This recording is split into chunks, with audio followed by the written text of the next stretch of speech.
Hoy vamos a compartir la sexta, ¿no? Sexta bienaventuranza, que es bienaventurados los de limpio corazón. ¿Sí? Entonces, vamos a comenzar el estudio del día de hoy. Vamos a buscar el libro de San Mateo capítulo 5. El versículo 8 dice, bienaventurados los de limpio corazón, porque ellos verán a Dios. En la Biblia podemos encontrar las palabras que nos muestran cuál es el deseo de Dios hacia la vida de los seres humanos.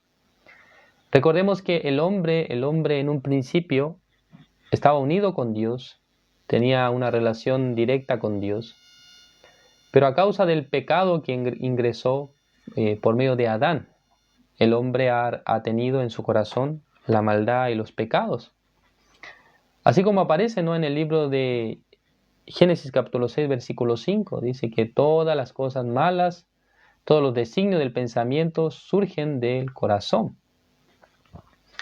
Entonces digamos que el hombre en un principio era un ser puro y limpio, pero luego, después de haber escuchado la voz de la serpiente, quien es Satanás, el hombre ha recibido, ¿no?, el pecado, su corazón se ha quedado sucio, ¿no?, inmundo. Es el corazón que tiene pecado. Por lo tanto, cuando nosotros pensamos en esta palabra, ¿qué personas pueden ser limpios, ¿no?, de corazón?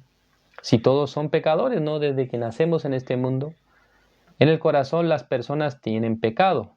Por lo tanto, primero tenemos que definir que ninguna persona naturalmente es limpia de corazón. Pero alguno puede pensar, pero yo conozco una persona que jamás haría daño a nadie. Es una persona muy amable, muy sincera, muy correcta. Y yo también voy a responderles a ustedes, estoy de acuerdo con ustedes, ¿no? Sí, seguramente existe tal persona. Acá en nuestro país hay un dicho, ¿no? Ya que cuando una persona no hace ningún mal, ¿no?, dice que esta persona no puede quebrar ni siquiera un huevo, ¿no? Este tipo de dicho. Es decir que es una persona demasiado buena, demasiado correcta. Yo no estoy juzgando, ¿no?, que hayan personas buenas o no, o sea, que tengan un buen carácter, o que traten bien a la gente, o que sean sinceros, amables. Pero la Biblia, ¿no? La Biblia es la que nos da una regla perfecta acerca del ser humano.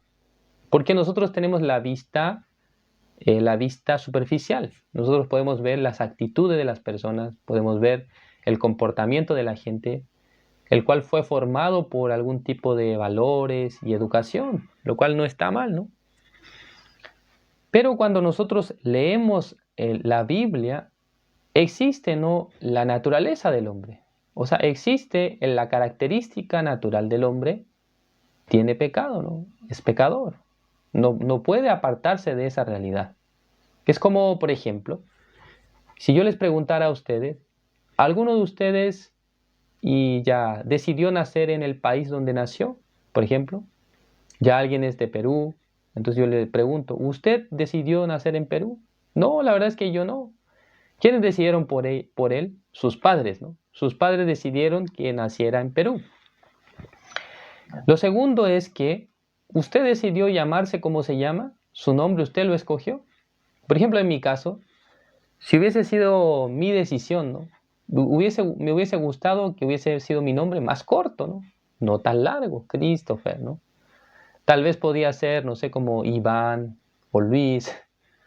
O cuando fui digamos, a Alto Hospicio, había un hermano que se llamaba Ian, ¿no? Es un nombre muy cortito, ¿no? Por ejemplo, mis hijos, uno se llama Enoch y el otro se llama Elías, ¿no? Son nombres cortitos. ¿Es así? Entonces ya uno quisiera tener un nombre más corto, ¿no? Por eso también existen algún tipo de, digamos, sobrenombre, ¿no? Por ejemplo, a veces mi esposa, en vez de llamarme Christopher, solamente me dice Chris, ¿no? Es como cortar el nombre, ¿no? Pero mi nombre, o sea, real es Christopher, ¿no? Yo no lo escogí. Si hubiese dependido de mí, me hubiese puesto otro nombre, ¿no? Tal vez ustedes también tenían un nombre muy largo, entonces hubiesen querido llamarse de otra manera. ¿No es así? pero ni nuestra nacionalidad o digamos de nacimiento ni nuestro nombre hemos escogido. Aunque yo he escuchado, ¿no?, que hay manera, no sé bien si en Chile existe, ¿no?, pero creo que sí. Hay manera hoy en día de cambiarse el nombre. Alguna persona no le gustó su nombre, entonces puede ir al registro civil, creo que debe pagar alguna cantidad de dinero, tal vez, y puede cambiarse su nombre, ¿no? Pero en el estado natural las personas no escogen su nombre, sino que cada nombre es asignado. Entonces hay tres cosas que yo puedo mencionar que son impuestas, ¿no?, a nuestra vida. Uno es nuestra nacionalidad. Dos, nuestro nombre. Y tres, el pecado que está en nuestro corazón.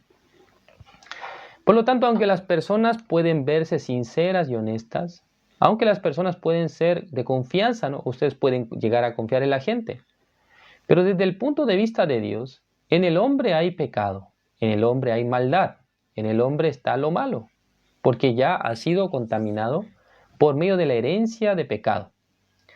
Por lo tanto, no hay ningún ser humano sobre este mundo que sea limpio de su corazón. Todos son pecadores, todos tienen pecado en su corazón, todos han sido manchados. Yo tengo dos hijos, ¿no?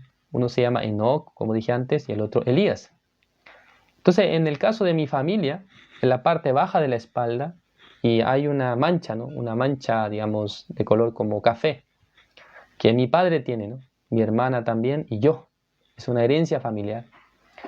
Entonces, en el caso de mi hijo Enoc, él tiene su mancha, pero aquí, ¿no?, en esta zona, ¿no?, en la cara. Así se le nota.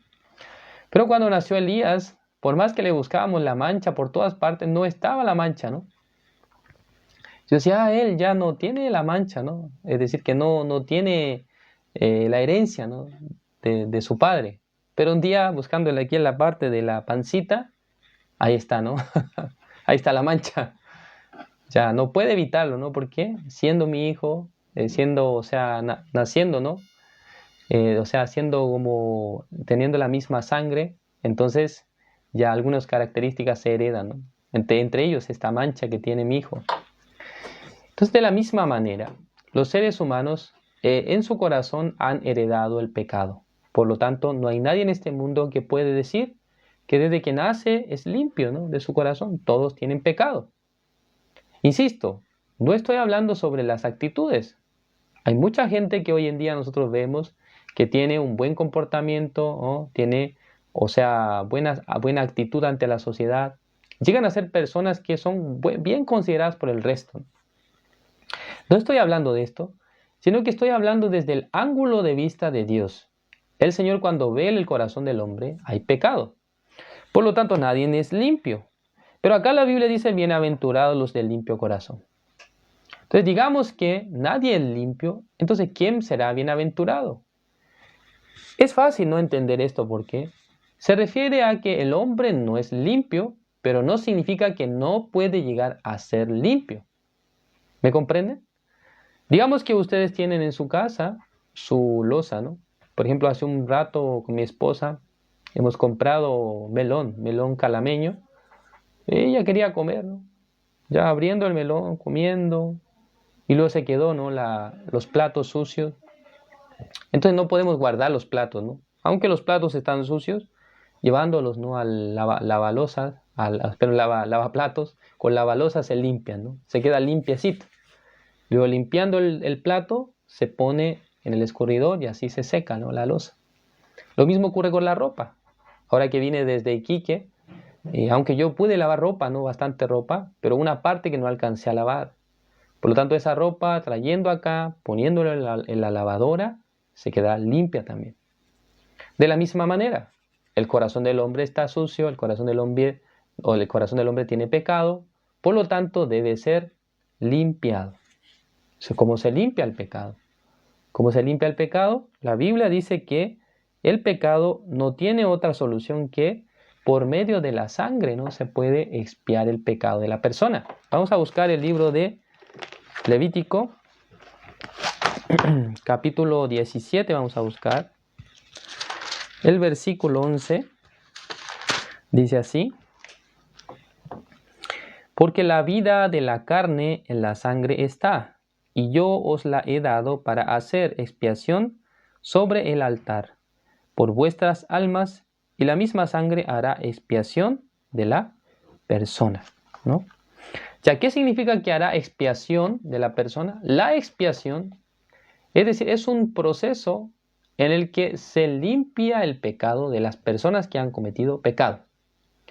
Acá dice que la sangre tiene la facultad de limpiar el pecado, dice. Además dice que la vida de la carne en la sangre está. Ayer nosotros fuimos a una reunión con nuestro pastor y estábamos participando. El pastor le tocó exponer la palabra. En un momento el pastor empezó a hablar sobre cuál es la importancia de la sangre en el cuerpo. Y nos narró, ¿no?, una historia sobre el primer presidente de Estados Unidos, quien era George Washington, ¿no? Este presidente, hace más o menos 200 años atrás, este presidente, digamos, un día empezó a tener mucha fiebre, ¿no?, en su cuerpo. Entonces, digamos que él quería recuperarse. Los médicos privados que él tenía empezaron a tratarlo. Pero en esa época se creía, ¿no?, que cuando una persona está enferma, cuando tiene fiebre, la manera adecuada de bajar la fiebre es quitando o extrayendo la sangre por un proceso llamado sangría, donde digamos, a través de una jeringa, ¿no?, estaban sacando la sangre del cuerpo. ¿Hasta qué momento ellos deberían sacar la sangre? Hasta que la temperatura baje, ¿no? Es decir, que la temperatura normal deberían ser como 36 grados. Pero cuando ya hasta 38, 39, ya la gente tiene fiebre, se dice que la persona ya debería ser tratada, ¿no? Entonces, con este sistema le sacaba la sangre una vez, 2 veces, 3 veces. Según algunos antecedentes históricos respecto a este tema, dice que por lo menos fueron quitados del cuerpo del presidente más de 2 litros de sangre. Imagínense. El cuerpo humano normalmente, ¿no?, debería tener aproximadamente 5 litros de sangre en el cuerpo, ¿no? Pero sacándole 2 litros de sangre, ¿no?, es bastante, ¿no? Digamos que casi el 50%. Es mucho, ¿no? Entonces ellos, por más que sacaban sangre al presidente, sacaban la sangre, pero no se bajaba la fiebre. Finalmente el presidente murió. ¿Pero cuál fue la razón? ¿Cuál fue el motivo de la muerte del presidente?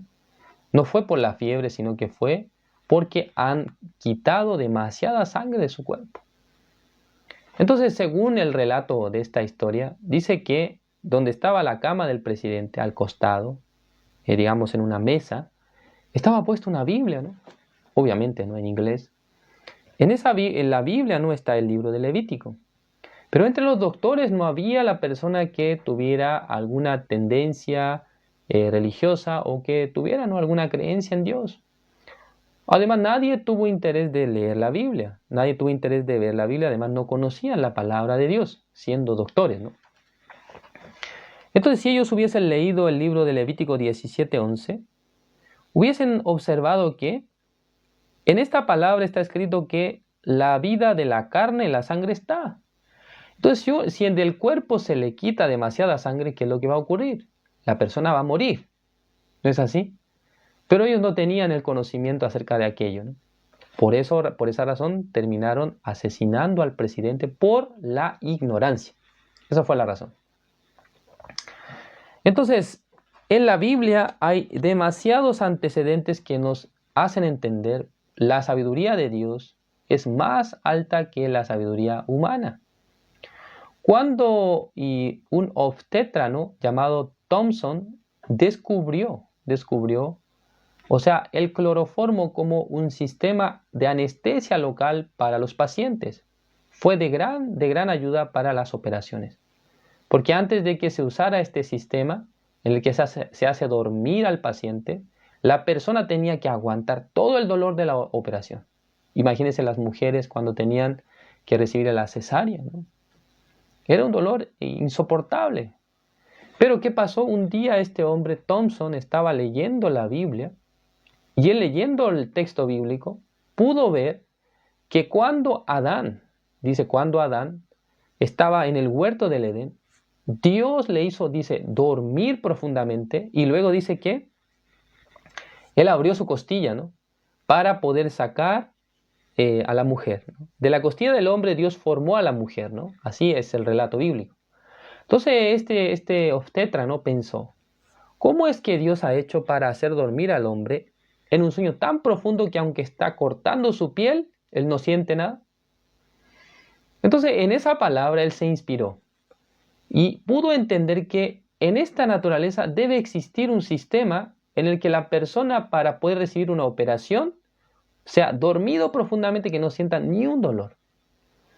Desde esa manera ha hecho la operación a través de cloroformo. La persona era, digamos, puesta, o sea, a dormir, entonces ya la operación no sería nada dolorosa, ¿no? Sería algo mucho menos traumante, ¿no? Para los pacientes. Entonces este hombre descubrió aquella sabiduría, ¿no? Pero ¿dónde él descubrió eso?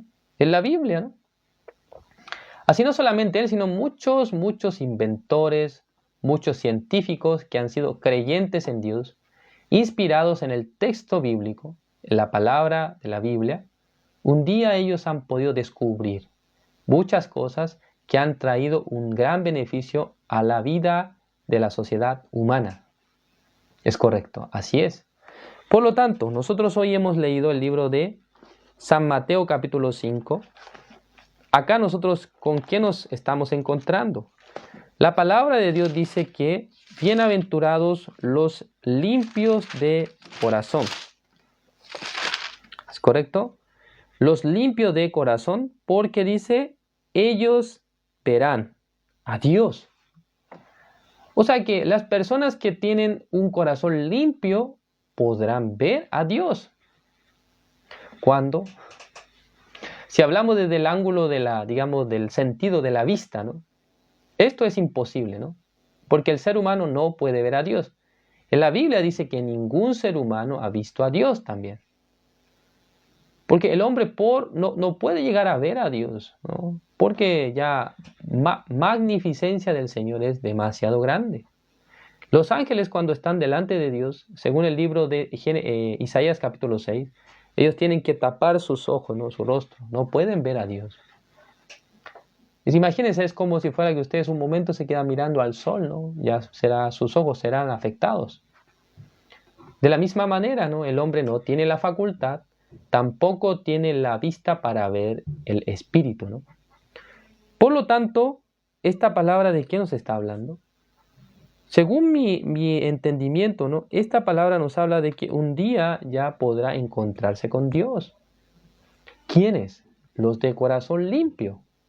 Después de morir, después de dejar este mundo, debe recibir el juicio de Dios. ¿No es así? Vamos a ver el libro de Hebreos. Hebreos capítulo 9, el versículo 27. Dice así. Y de la manera que está establecido para los hombres que mueran una sola vez, y después de esto el juicio. Así también Cristo fue ofrecido una sola vez para llevar los pecados de muchos, y aparecerá por segunda vez sin relación con el pecado para salvar a los que le esperan. Ya según esta palabra dice que se ejecutará el juicio de Dios. Un día llegará el juicio sobre la humanidad. Entonces, en el juicio, si ustedes piensan en un juicio terrenal, las personas, ¿cuándo pueden ser absueltos? Cuando en ellos no es encontrado pecado, cuando en ellos no es encontrado que han cometido un delito. En ese momento ellos pueden ser liberados. De lo contrario, ellos tienen que caer en la cárcel. Así de la misma manera, ¿no? Cuando una persona, digamos que puede realmente, ¿no? Puede, digamos, ser absuelto de su pecado, entonces esta persona no irá a la cárcel. ¿Es correcto? Por lo tanto, para poder vencer contra el juicio de Dios, es decir, para no ir al infierno, para no ser condenado, ¿cómo debemos presentarnos ante Dios? Con un corazón limpio, es decir, sin pecado. Pero por otra parte, decimos que todos somos pecadores, ¿no? Pero la Biblia dice que solamente los de corazón limpio verán a Dios. Por esa razón, para ser limpio del pecado, era necesaria la ofrenda de Jesús. Por su sangre nos limpió. Por su sangre limpió nuestro pecado, el pecado que estaba en nuestro corazón. Por lo tanto, uno después de creer en Jesús, su corazón, ¿cómo se queda? Limpio de corazón.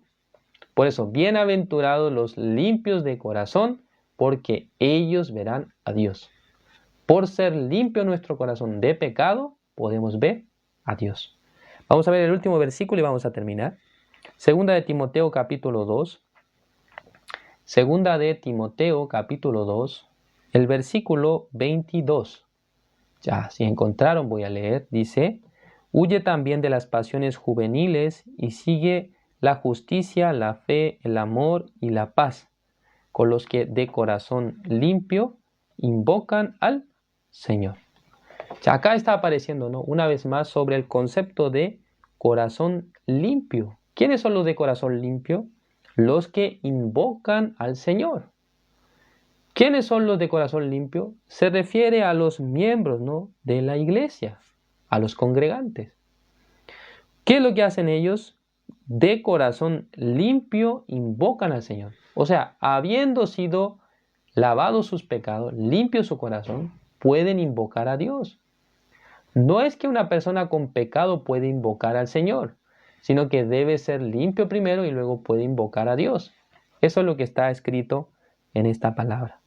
Entonces nosotros sí podemos pensar detalladamente cada bienaventuranza, nos declara de manera efectiva cuál es la manera correcta y adecuada de encontrarse con el Señor. ¿Sí? ¿Cuál es la manera en la que nosotros podemos resultar beneficiados en el encuentro con Dios? Esta palabra nos dice que bienaventurados los de limpio corazón, porque ellos verán a Dios. Ustedes son limpios de corazón, ustedes son bienaventurados entonces, ¿no? Por eso, bienaventurados los de limpio corazón, porque ellos verán a Dios. Espero que Dios les bendiga en este tiempo, en estos días, y espero que en cada momento podamos tener este espacio para seguir compartiendo la enseñanza bíblica. La próxima vez, ¿no?, en la próxima transmisión, nosotros podemos continuar, ¿no?, con la siguiente bienaventuranza, ¿no?, la número 7. ¿Sí? La siguiente, ¿no?, será bienaventurados los pacificadores. Sobre este tema vamos a estar compartiendo en esta noche, ¿no?, a las 9:30. Espero que todos puedan ingresar, todos puedan conectarse, y no solamente ustedes, también inviten a otros y también pueden darle me gusta a la transmisión. Muchas gracias por su tiempo. Vamos a orar. Dios Padre, Señor, le agradecemos en esta mañana. Usted nos permite retomar los estudios a través del live de TikTok. Cada día, Señor, nosotros mirando las Escrituras podemos confirmar y reconfirmar y con qué corazón Dios quiere que nosotros nos presentemos delante de Él. No cualquier persona puede obtener la bendición encontrándose con Dios. Si una persona en su corazón no está limpio de pecado, si todavía queda algún poco de pecado, entonces estas personas no podrán ver el reino de Dios, no podrán ver al Señor. Pero, Señor, si nosotros somos limpios de nuestro pecado, limpios de nuestro corazón, por la fe en la obra de Jesús, entonces un día nos podemos encontrar con el Señor en los cielos. Señor, espero que bendiga a todos los que han escuchado esta transmisión y que les acompañe en cada momento. También, desde hoy, yo voy a comenzar la gira hacia el sur de nuestro país. Espero que el Señor me acompañe, también me permita un buen tiempo a cada ciudad que esté llegando. Espero que en cada lugar podamos tener el fruto del Evangelio, podamos transmitir, Señor, esta palabra tan preciosa, tan grandiosa, que nos da tanta esperanza y felicidad en nuestras vidas. Le agradezco, Señor, por este tiempo. Encomendamos en sus manos todas las cosas. Oramos en el nombre de su Hijo amado, nuestro Señor Jesucristo. Amén.